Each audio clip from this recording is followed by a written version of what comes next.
My parents picked the restaurant. That should have been my first warning. It wasn't a place we'd ever gone before. Too expensive. Too polished. The kind of restaurant where the menus don't list prices and the waiter introduces himself like you're expected to remember his name forever. When my mom texted me anniversary dinner, just the three of us, I hesitated. Not because I didn't want to go, because nothing in my family ever came without strings. Still, I said yes. Because Hope is a stubborn idiot. They were already seated when I arrived. Smiling, relaxed. My dad stood up to hug me. My mom kissed my cheek like we were in a commercial for functional families. "Happy anniversary," I said, sliding into the chair. "Thank you, sweetheart," my mom replied. "It means so much that you're here." That phrase would matter later. The waiter appeared instantly, water glasses filled, bread placed, wine poured without anyone asking me if I wanted any. They ordered first. Not cautiously, not politely. My dad ordered a steak that took 24 hours to prepare. My mom chose seafood flown in that morning. Appetizers followed, then sides, then another bottle of wine. I ordered pasta. Plain, safe, cheap enough not to draw attention. I'd learned long ago how to take up less space. Dinner was pleasant. Too pleasant. They talked about their trip last summer, about friends I barely remembered, about how proud they were of how independent I'd become. That one landed wrong. Independent, to them, meant financially useful. The plates were cleared. Dessert menus appeared. My mom waved them away. "Oh no, we're stuffed," she laughed. "Just the check." The waiter nodded and disappeared. That was when my dad leaned back in his chair, sighed contentedly, and said it. "Well," he said, smiling at me, "this was lovely. Not thank you for coming. Not happy anniversary. Just that." My mom reached for her purse, opened it, closed it again. "Oh shoot," she said lightly. "I left my wallet at home." I felt my stomach drop. My dad didn't even pretend to check his pockets. He just looked at me. There it was. Not a question. Not a request. An expectation. I stared at the tablecloth, counting the threads like that might ground me. This wasn't new. This was just the most expensive version yet. Birthdays I paid for. Groceries I covered. Utilities I helped with. Emergencies that somehow always aligned with my paydays. But this had been staged. They ate first, ordered freely, waited until the end when the bill was inevitable and public, when saying no would make me the problem. My mom touched my hand. "You don't mind, right?" she said softly. "You're doing so well." There it was again. Not can you. You can afford it. The check landed between us like a challenge. 4 digits. I didn't pick it up. I didn't raise my voice. I didn't stand up. I didn't embarrass them. I smiled. Calmly, politely. "I didn't agree to pay," I said. The table went silent. My dad frowned. "Deanna, don't make this awkward." My mom laughed nervously. "We're family." I nodded. "Exactly." I reached into my bag and pulled out my wallet. Placed my card on the table. "For my meal," I said, "and a tip." Then I slid the card closer to the edge, far from their plates. My dad's smile cracked. "You're really doing this?" he asked. "Yes," I said, "I am." The waiter returned, professional as ever. "Whenever you're ready." I handed him my card. "Please split the bill," I said. "I'll cover mine." He didn't blink, just nodded and took it. My mom stared at me like I'd spoken a foreign language. "You're embarrassing us," she hissed. "No," I replied quietly. "I'm declining." There's a difference. They paid. With visible resentment, with forced smiles, with the quiet fury of people who'd assumed access and been denied. Outside, my mom finally snapped. "You couldn't just help us," she said, "on our anniversary." I met her eyes. You invited me, I said. You didn't ask me to host. My dad shook his head. After everything we've done for you. I nodded again. Exactly. Then I got in my car and left. Hands steady, breathing even. No tears. Not yet. That night, I wrote everything down. Dates. Amounts. Patterns. Because that dinner wasn't an accident. It was a system. And for the first time, I wasn't going to quietly absorb it. After the anniversary dinner, I didn't confront anyone. Not my parents. Not my brother. Not my aunt who had smiled at me while ordering the most expensive wine on the menu and said, "It's a celebration, don't be tight." I paid the bill. I hugged everyone goodbye. I went home. And that was when the anger finally arrived. Not loud, not explosive, but cold and clarifying. Because once you see the pattern, you can't unsee it. I lay awake that night replaying the evening, not emotionally, but analytically, like I was reviewing footage from a security camera. The timing wasn't accidental. The way my mom had insisted I arrive, a little late so it feels dramatic. The way my dad had already ordered appetizers for the table before I sat down. The subtle pause when the check arrived, how everyone suddenly became very interested in their phones. My mom's voice, light and practiced. "Oh, Diana, you've got it right." Not a question. A cue. And the worst part. No one looked surprised when I reached for my card. The next morning, I opened my banking app. I wasn't looking for pain. I was looking for proof. I scrolled back. 1 year. 2 years. 5. Birthday dinners. Holiday groceries. Just grab it and we'll settle later. Emergency repairs. Vacations I didn't attend, but somehow helped fund. It added up faster than I expected. Not because the amounts were huge individually, but because they were constant. I wasn't their daughter. I was their contingency plan. Growing up, I'd been praised for being independent. What that really meant was convenient. When I got my first job in college, my mom laughed and said, "Well, now you can spoil us sometimes." I thought she was joking. When I paid for my dad's prescription once because his insurance was delayed, he told everyone how responsible I was. The praise always came after I paid. Never before. Never without a receipt attached. I tested something the following week. My mom texted, "Mom, can you send $300 just until Friday?" Normally, I wouldn't even ask why. This time I did. Me, what for? 3 dots appeared, disappeared, reappeared. "Mom, why does it matter?" There it was. Not because. Not please. Just offense. Me, I just want to understand. The reply took longer this time. "Mom, you've changed lately." I stared at the screen. That wasn't an answer. I didn't send the money. Instead, I waited. 2 hours later. "Mom, never mind, we'll figure it out." Translation, someone else will pay, or will guilt you later. I felt something loosen in my chest. I started saying no in small ways. When my dad suggested a family lunch at a pricey place, I replied, "Sounds nice, I'll cover my own." The table went quiet. My brother joked, "Oh, someone's on a budget." I smiled, just being responsible. No one laughed. What shocked me wasn't their annoyance. It was how quickly the invitations slowed. Dinners became last minute. Plans were made without me. Group chats went quiet. The affection had always been conditional. Remove the condition, and the affection vanished with it. A month later, my mom invited me to coffee.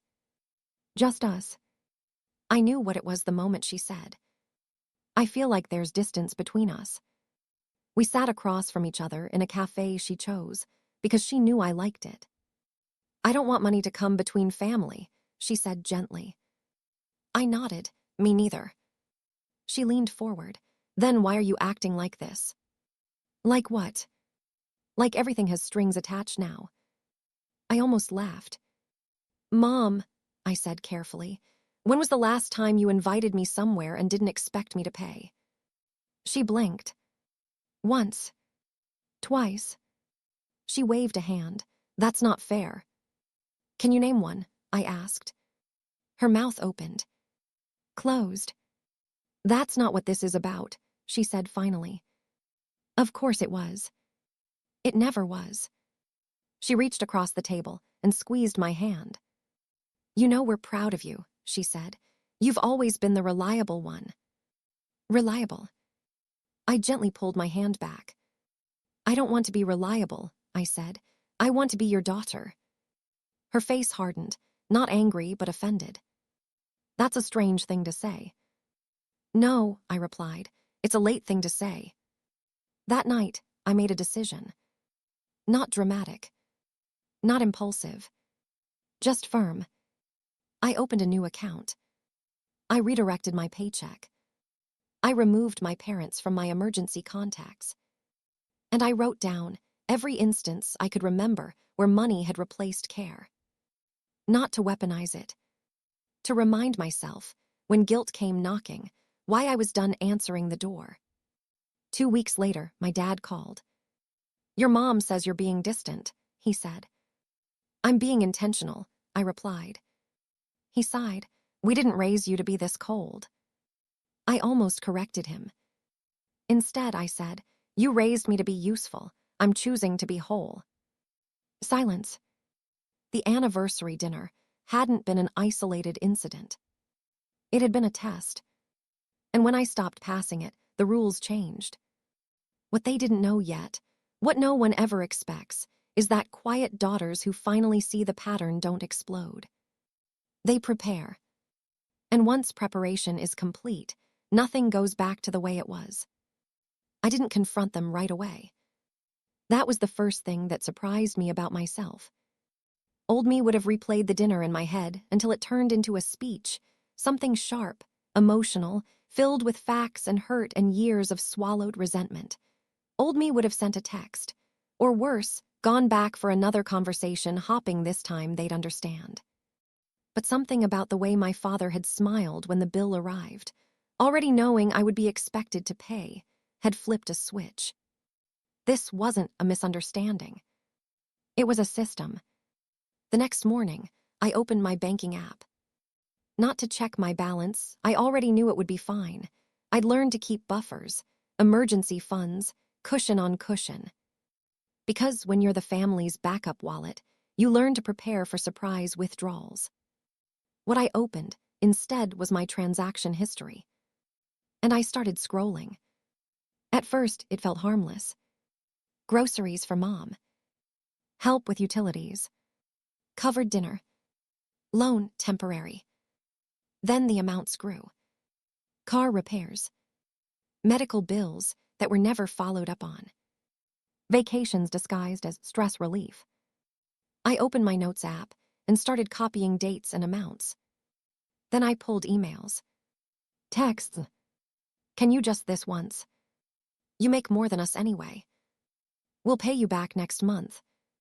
They never did. I'd never tracked it before because tracking felt petty, like keeping score, like admitting something was wrong. But when I added it all up, the numbers sat there quietly, unarguable. $61,740. I stared at it until my coffee went cold. $61,000. Not over decades.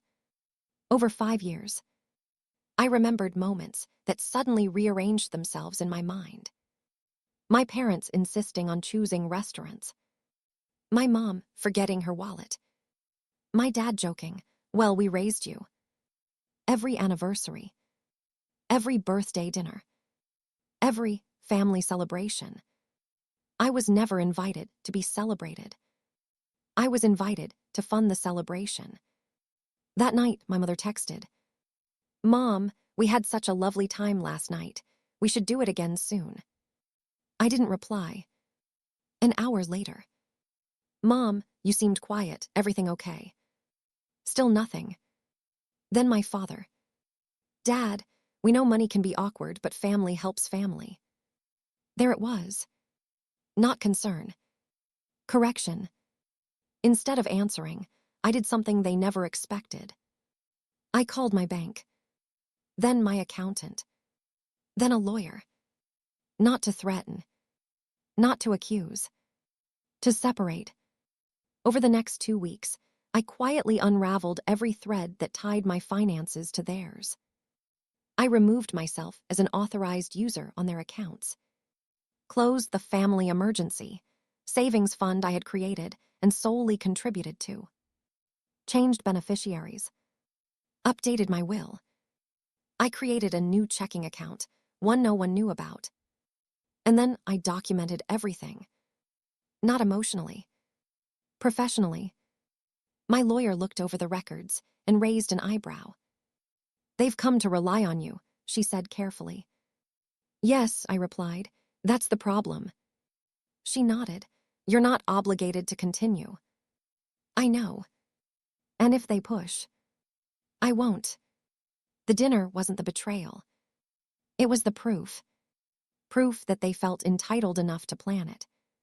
Proof that my presence wasn't required, only my card. Proof that my role had never changed, no matter how old I got. I wasn't their daughter at the table. I was their exit strategy. The next time my mom called, I answered. Her voice was cheerful, practiced. Sweetheart, we were thinking about going away for a weekend. I won't be paying for things anymore, I said calmly. Silence. Then a small laugh. What do you mean?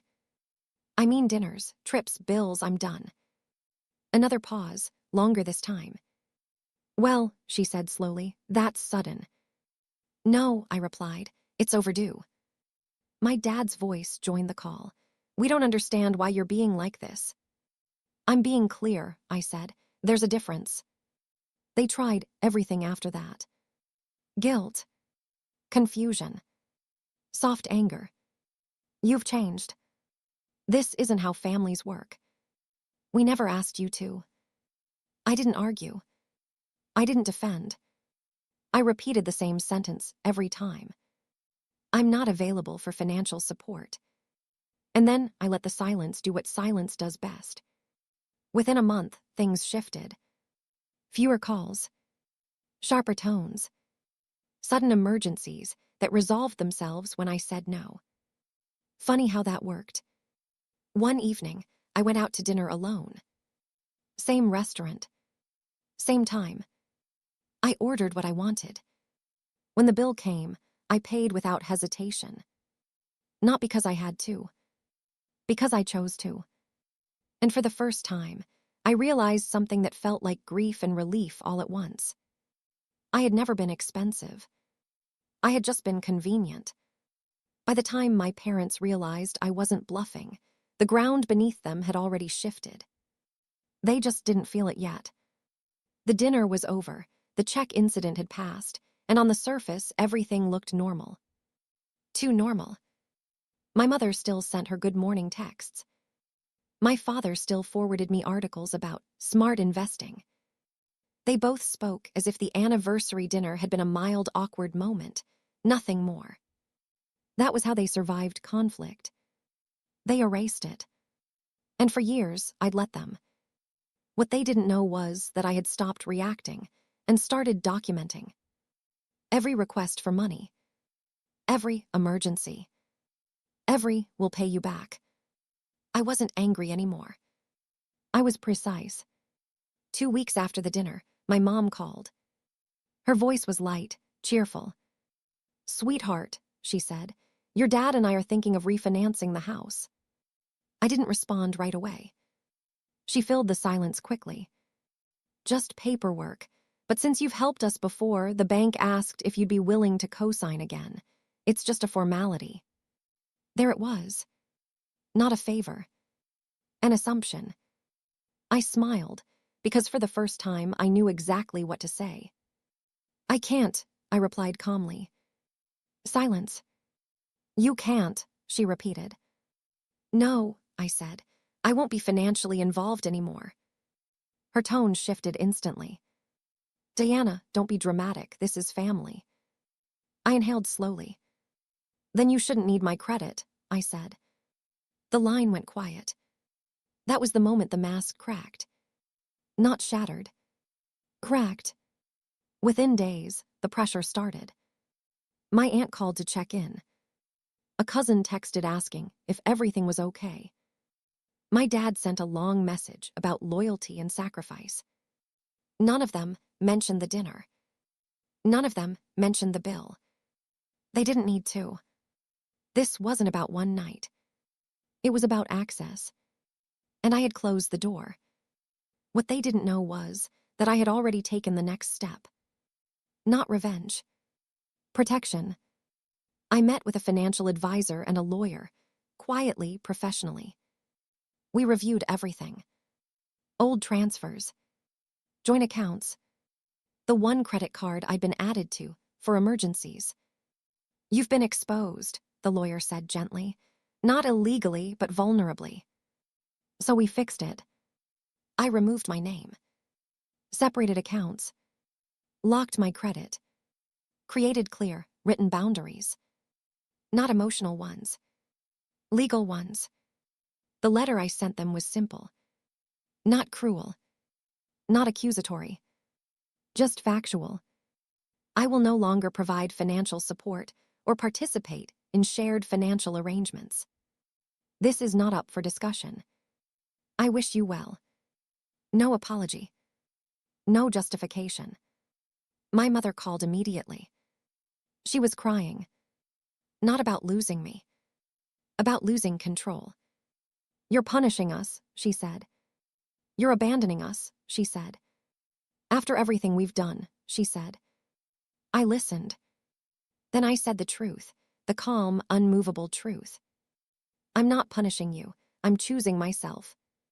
She didn't have a response for that. The fallout was quiet but devastating. The refinance stalled. Bills piled up. Plans they'd made with my money unraveled. And slowly, very slowly, people started asking questions. Why Diana wasn't helping anymore. Why they needed help at all. Why their capable, successful daughter had stepped back. My parents didn't have good answers. Because the real one made them uncomfortable. I wasn't cruel. I wasn't loud. I didn't expose them publicly. I simply stopped holding the structure together. And structures built on entitlement don't stand long without their foundation. One evening, months later, my dad texted me. We didn't realize how much we relied on you. I stared at the message. Then replied. I know. That was all. For the first time in my life, I wasn't waiting for their approval. I wasn't managing their emotions. I wasn't bracing for the next ask. I was free. And they felt it. The days after the anniversary dinner passed quietly, but the silence felt heavier than any argument ever had. I didn't receive a single apology from my parents, not a word from my siblings. The audacity of that night wasn't just in the act itself. It was in their expectation that I would play along, pretend it was normal, and pay for a meal I hadn't agreed to. Instead of confronting them, I chose a path they couldn't manipulate, the law. I contacted a lawyer the following Monday, not out of anger, not for revenge in the traditional sense. I simply needed a clear, documented boundary. The lawyer explained my options. It was simple. I could formally assert that any future expectations for payment from family events would be my decision alone. Any coercion could be considered financial abuse. I drafted a short professional letter stating exactly that. 1 page, clear, calm, legal. I sent it certified mail to my parents. The next time my mother called, it went straight to voicemail. She left 3 messages, pleading, scolding, and finally, bitterly silent. I didn't answer. Weeks passed. And then the news came indirectly, through an aunt who had been observing my parents' behavior for years, but never spoke up. They're embarrassed, she said quietly. You know about the dinner, and they're nervous about future requests. They're not sure you'll ever give in again. I smiled, not out of glee, but relief. The calm, legal assertion of my boundaries had worked. I hadn't needed a scene. I hadn't needed anger. I had only needed certainty and the willingness to enforce it. Life moved on. I no longer checked for messages from my family. I no longer stressed over invitations that weren't mine to attend. I started spending more on myself. A small vacation, new clothes, a weekend course I had wanted to take for years. I invested in myself for the first time in decades. A year later, I received a birthday card from my mother. Nothing more. I didn't call back. I didn't need to. My life had shifted. My peace wasn't dependent on her recognition. The real victory wasn't financial. It wasn't vindication. It was freedom. The calm, quiet assertion of boundaries had broken a toxic pattern that had taken years to establish. I had shown, without yelling or confrontation, that my autonomy mattered, that my worth wasn't measured by how much I gave or endured for the family. I had reclaimed my life, and in the absence of chaos, I finally found peace. Because sometimes, the loudest revenge isn't revenge at all. It's living your life fully, calmly, and without their permission.